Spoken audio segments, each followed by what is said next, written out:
Activists, campaigners, protesters. We see them every day, on the street, on TV, in the news, practically everywhere. They're part of our daily lives. The question is, do we listen to them? There are so many causes out there, and ways of getting the message across. Even food giveaways. Again, do we listen? Why don't we listen? Have we become inert?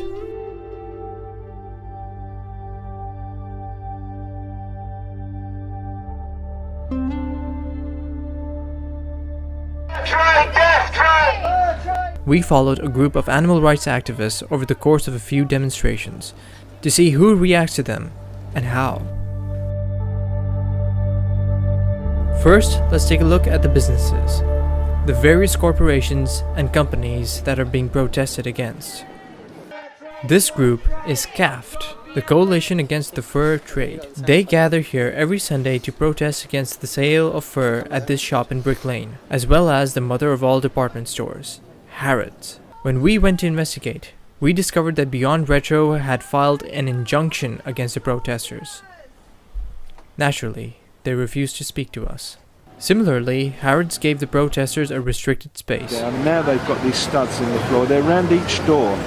What it means is the injunction requires us only to have 3 people within these lines of studs. Okay?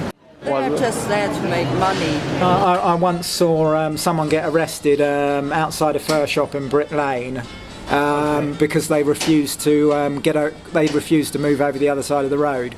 Yeah, simple as that. But later on, they actually sued the Metropolitan Police for wrongful arrest, and they got £12,000 in compensation. Mm-hmm.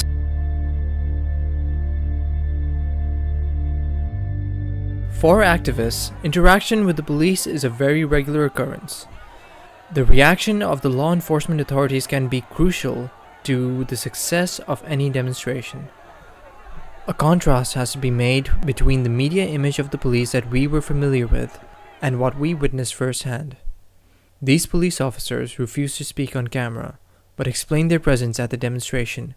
They told us that they were just there to keep the peace and to ensure that the protesters did not exceed their rights. Obviously you're right in the doorway, and a few people felt intimidated going in. So what I was going to ask you guys to do was just to move back a little bit, just to allow sort of free access to the, so people can go in here on their own free will with no issues and not feel intimidated, alarmed or distressed or anything like that. Alright guys, just not asking to move on or anything, just a little bit further back. They said they had experienced uneasy confrontations in the past, so are always wary of people putting up banners like these outside a place like Harrods. Sometimes individual police officers, for one reason or another, they take it upon themselves to try to stop legal protest. We always stand our ground, and sometimes they say, well, if you don't put your placards away, you'll be arrested. And we always say, well, you'll have to arrest us then. With the police, some policemen who turn up to demonstrations are perfectly reasonable, whereas other policemen, will give you a hard time. It depends who turns up. Some police officers don't know the law. Some police officers don't like protesters for a whole variety of reasons.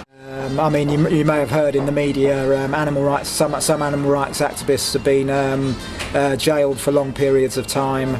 In some cases, they've got longer sentences than rapists and murderers get. There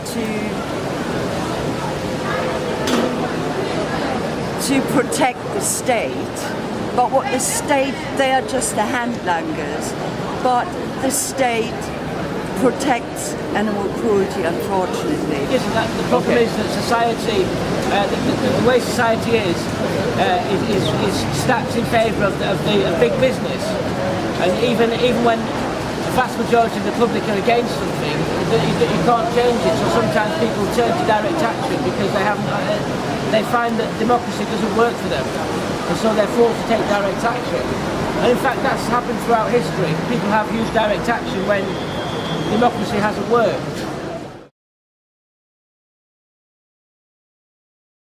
And now we come to the general public, the average Joes.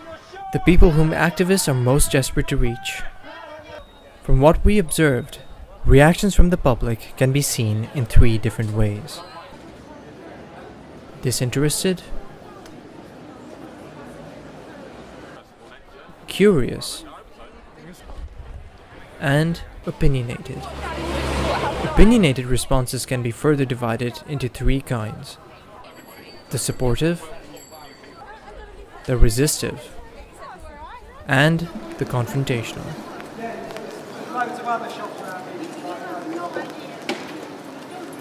I don't know, a tiny amount of the public are hostile.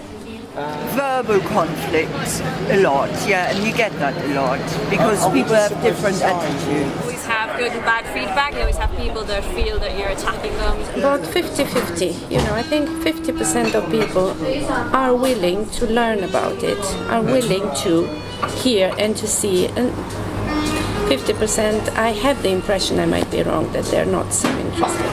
I think the worst reaction you'd get is just people, kind of maybe insulting you because you're out there just showing, some reality. This group of activists, called Animal Equality, use a very different means of reaching out to the public than what we are used to.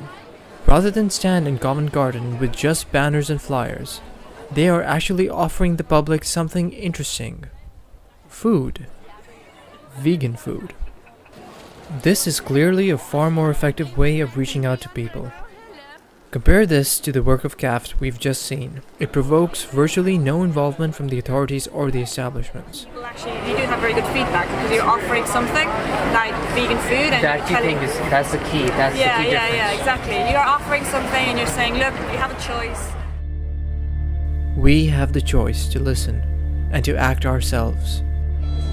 I like to think that most of them, if we show them the truth, they are willing to change their lives. They have a wider point of view. They are open to new ideas, to what is really going on. You can make small changes, change people one person at a time, and in a way that's all you can do. That if they exploit so much, that in the end there won't be an economy on a dead planet. If you are a member of the establishments, the authorities, or just the general public, if you come across activists like these, you can stop to consider why they are there. They are regular people, making the time and the effort to stand for a worthy cause. And consider this: animal rights activists are the voice of those who can't speak for themselves. The choice is yours.